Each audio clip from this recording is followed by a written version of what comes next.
experience taught her nothing. She was only 27. Some things were worth the wait, and if waiting guaranteed a love like her parents', then she could chill out and watch Mabel and Agnes matchmake around her, and possibly keep picking up a lot of what-not-to-do tips. Mabel clutched Bri's arm in excitement. "She's here!" She coughed twice, in what she often attempted to be a secret signal that her sister never seemed to catch. "Agnes, get out here!" The familiar hiss of Mabel's failed whisper wafted through the bakery. Casey politely averted her gaze to the ceiling, as if pretending not to notice the obvious as Agnes barreled through the swinging door behind the counter. "What? Where?" Agnes's voice, 3 times deeper than her sister's, barked in confusion. She caught sight of Casey, adjusted her wire-rimmed glasses, and patted her no-nonsense brown and gray speckled hair, as if it had somehow dared move out of place. It wouldn't dare. No one crossed Agnes. The 2 elderly sisters were opposites, to say the least.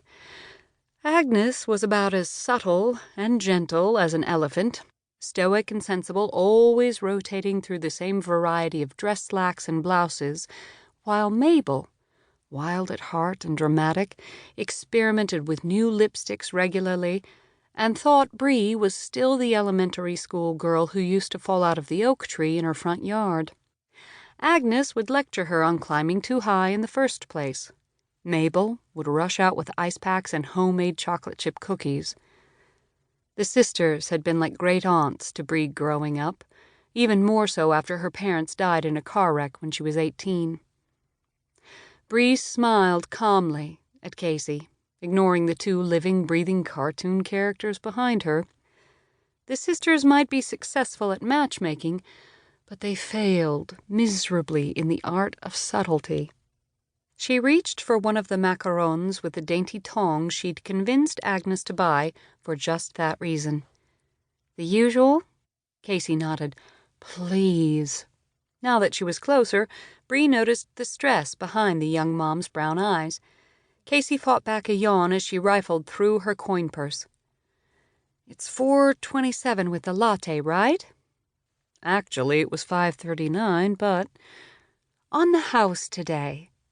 How much real estate could Casey possibly turn around in a town like Story? Bri felt both Mabel's approving smile and Agnes's disapproving glare on her back at the same time. She couldn't help it. The woman needed coffee, and her kids probably needed new coats this winter. They grew like weeds. Every penny helped. The bell chimed again. An extra bunch of leaves skittered across the floor, one making its way to Casey's feet. She looked down slowly, then turned.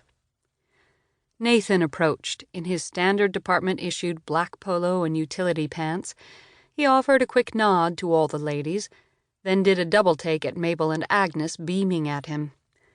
His easy smile faded into the all-too-familiar deer-in-the-headlights look Bri had witnessed many times from her side of the counter. Poor guy. The elderly sisters shouted in unison, "Congratulations!" Nathan blinked twice, one hand frozen in place halfway to his wallet. "Huh?" Mabel nudged Agnes, who shook her head.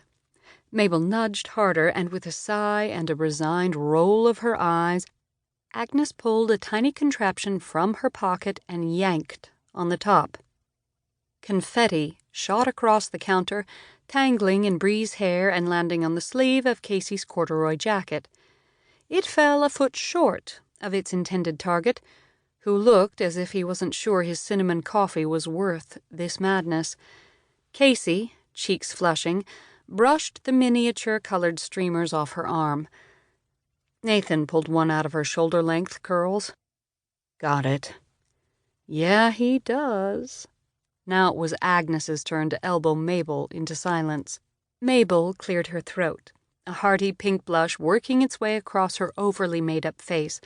"I mean, congratulations. You're our 25th customer of the day." He wasn't. More like the 6th.